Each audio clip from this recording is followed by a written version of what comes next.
Чак-Чак бьет рекорды по популярности в мире благодаря БРИКС. Им угощали каждого высокого гостя, прилетевшего в Казань. Отказы не принимались. Это Чак-Чак.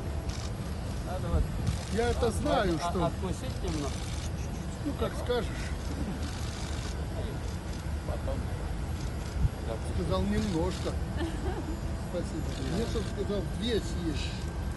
По дружбе он так. Татарское национальное лакомство стало отдельной темой для обсуждения в мировых СМИ. Например, Си Цзиньпинь, как попробовал Чак-Чак, сразу сказал: в Китае такое есть. Но правда, чего же там нет? А журналисты тут же рассказали, что именно имел в виду председатель КНР. 对，我们叫它沙琪玛，在中国的南方地区特别多，但是甜度要比这里的更低一些。 Чак-Чак тут же стал большим бизнесом. Уже спрогнозировали, что в следующем году экспорт Чак-Чака по всему миру станет больше нефти. Лакомство уже доказало, что круче дубайского шоколада.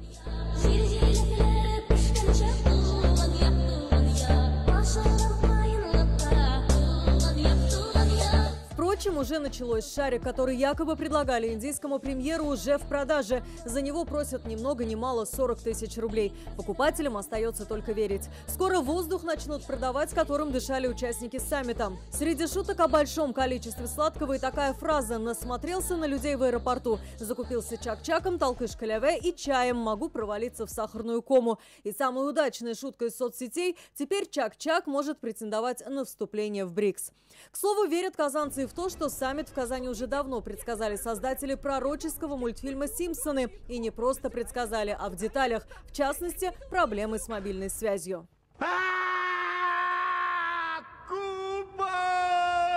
Связь с ограничением движения в центре тоже нашли в кинематографе, но уже в отечественном. Бабушка, туда не ходи, сюда ходи. Казанцы в соцсетях шутят. Мы сегодня ночевали в городе с самым большим количеством президентов на душу населения. Мы посчитали, с понедельника на вторник глав государств было 13. Всем были рады.